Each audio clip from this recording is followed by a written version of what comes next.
Ер Жәнібек. Ер Жәнібек жоңғар хандарының шапқыншылықтарынан қазақ елін жерін қорғауға қатысқан атақты батыр. Сондай-ақ заманында ауыздыға сөз, аяқтыға жол бермеген айтулы шешенде. Абылай жоңғар шапқыншылармен соғысып жүргенде 18 жасар Жәнібек қолды артынан қуа келеді. Келсе, қазақтар бытырап, хан қайырып жүр екен. Аты барлыққан Абылайға шапқыншылар жақындап қалады. Жәнібек атынан түсіп, астындағы көк дөненін ханға көлденең тартады. «Қарағым-ай, өзің қайтесің?» дейді Абылай. «Сіз қолға түссеңіз, ел басшысыз қалар, мен қолға түссем, қазақтың бір әйелі ұл туар» дейді жігіт. Абылай тың атқа мініп, қуғыншылардан құтылып кетеді. Бір қалмақ батырының атын аударып мініп, қоршаудан Жәнібекте аман шығады. «Бала, ат бергеніңнен сөз бергенің асты ғой, осы жолға олжаның басы сенікі. Кәне, менен бір қалағаныңды алшы» дейді хан Жәнібекке. Ұрыстан кейін ізденіп тауып алып. Абылай екі айтқанда үндемей, үшінші айтқанда Жәнібек: «Тақсыр, бір басыма жетерлік дәулетім бар. Оң тізеңізден орын берсеңіз болады» дейді. «Батырға орын бар. Мана не сұраса да бір тілегім берермін деген уәдем бар еді» дейді Абылай оң жағында отырған биіне. Би бір айтқанға орыннан қозғала қоймай, екі айтқанда Жәнібекке ала көзімен қарап: «Әкең алдына қойған асты жөндеп шалмайтын атаның аяғы еді. Саған хан қасында не бар, атқошысы болсаң да жетпей ме?» дейді. «Жақсының жанына арашашы болдың ба? Жарлының малына қорғаншы болдың ба? Екі ауыз ескі сөз білдім деп хан қасында отыруға сенің нең лайық? Хан екі айтса, қадірі кетеді, қара екі айтса, ары кетеді. Бір құшақ қу ағаштан бір оқтық қайың шығады. Әкем жарлы болса, сондай-ақ болар.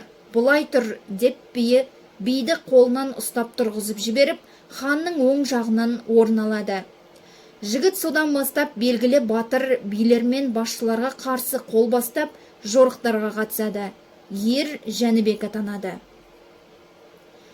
Қаз дауысты Қазбектің немересі Тіленші би жаңа атқа мінген жастау кезінде әкесі Бекболат биден: «Әке, бұл өлкедегі қазіргі ең шешен кісі кім?» деп сұрапты. «Әрі шешен, әрі батыр Ер Жәнібек қой» дейді Бекболат. Ер Жәнібек жасы ұлғайған кезінде керейдің жуандарына өкпелеп, өрдегі керейге ауа көшеді. Соны естіп Бекболаттың тіленшісі жүздескелі Ер Жәнібектің алдынан шығады. «Ақсақал, кім боласыз?» дейді тіленші батырға көш-жөнекей кезесіп. «Мұсылманбыз» дейді Жәнібек. «Мұсылмандығыңызды мұрт қойысыңыздан танып тұрмын». «Қазақпыз». «Қазақтығыңызды тымақ кигеніңізден танып тұрмыз. Атаңызды осынша жасырдыңыз. Түбіңіздің бір шикілігі бар ау, ақсақал». Бекболаттан тілмен жағына сүйенген бір қызыл бет қалмақ туды деп еді. «Әлде сен сол боларсың ау». «Болсақ болармыз» дейді тіленші. Сонда Ер Жәнібек ашуланып былай деген екен: «Өзенді өлке тұрғанда өзге жерге қонған ит, өзі болған кісінің ата тегін қазған ит. Мен жаралы арыстан, жаулассам жармай кете алман. Кекті болған жауыммен кескілеспей біт алман. Қара бұлтты дауылмын, қар боратпай ашылман. Көзіме көрден кездессе, сазайын бермей басылман. Наданнан қорқып қаймығып аруағымды қашырман. Басымнан сөз асырман.